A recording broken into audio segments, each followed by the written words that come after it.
શું બનાવ્યું તે મમ્મી? બટેકાનો ઓળો. શેની સાથે ખવાય આને? ભાખરી, પરોઠા, રોટલી, શાક થઈ. ચાલ, તારે શીખવું છે તો તને શીખવાડું હું.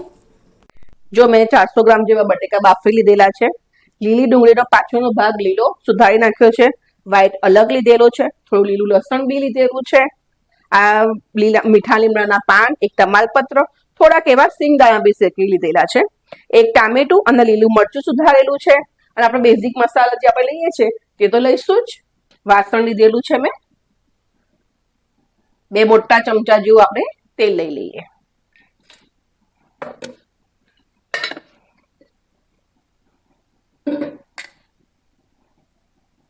હવે તેની અંદર આપણે થોડુંક એવું જીરું એડ કરીશું.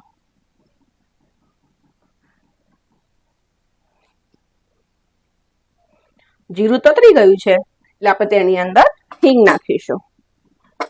હવે જે સિંગ દાણા હતા ને એ સિંગ દાણા અને થોડુંક લસણ મેં વાટી લીધું છે તે એડ કરી દઈએ.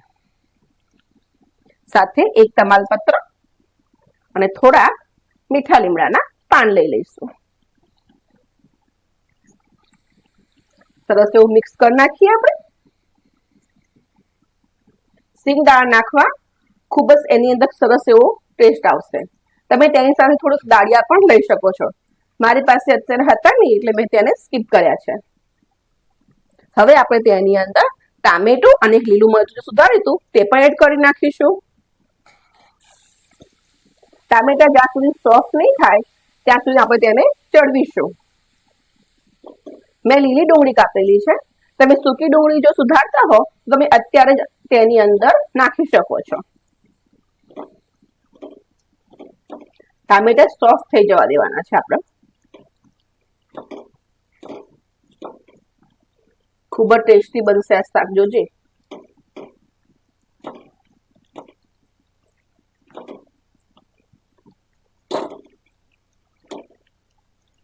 થોડા એવા સોફ્ટ થઈ ગયા છે એટલે આપણે તેની અંદર આ લીલી ડુંગળી ઉમેરી દઈએ.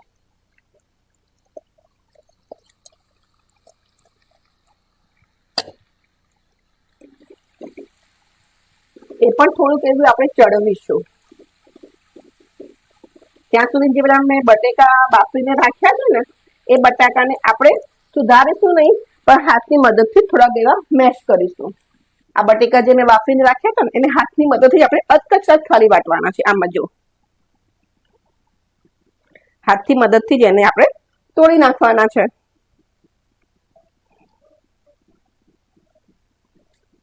મેં અડધો કલાક પહેલા બટેકા બાફી લીધા હતા. ઠંડા થાય ને એટલે આપણે તેને આવી રીતે કરી શકીએ. એટલે ગરમ ગરમ બટેકામાં ફાવે નહીં. હવે આ થોડીક આપણે વ્હાઈટ ડુંગળી એડ કરી દઈશું જે આપણે અલગથી સુધારી રાખી હતી ને તે.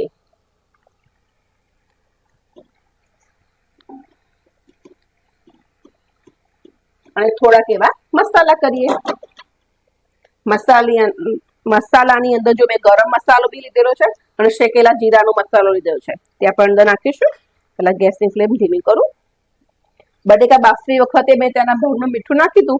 અત્યારે મસાલાના ભાગનું મીઠું નાખું છું.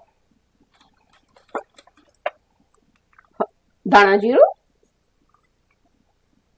આ બધા મસાલા આપણા ટેસ્ટ પ્રમાણે કરવાના.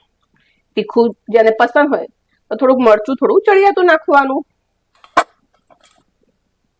હળદર.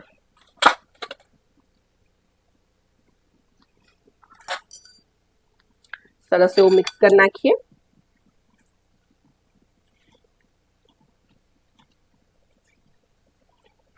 અને તેલ છૂટું પડે ને ત્યાં સુધી આપણે તેને ફરીથી ચડવીશું. હજી સુધી મેં તેની અંદર પાણીનો ઉપયોગ નથી કર્યો.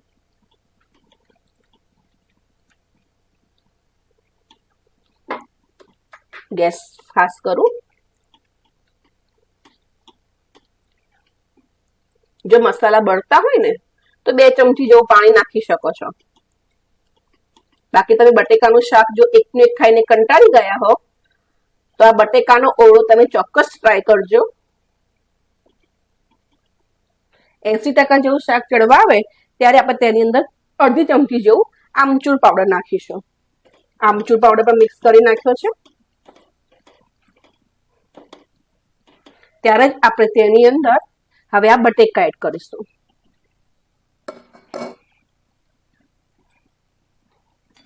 અને સરસ એવું આપણે મિક્સ કરીશું.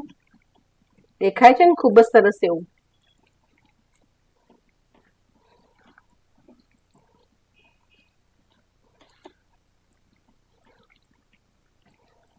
અને છેલ્લે તેની ઉપર આપણે અડધું કે એક લીંબુનો ફાળી ઉમેરીશું, એટલે કે લીંબુનો રસ.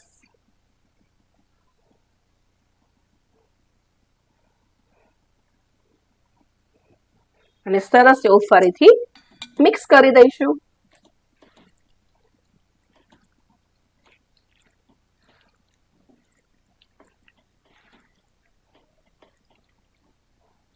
રેડી છે આપણો બટેકાનો ઓળો. Thank you for watching.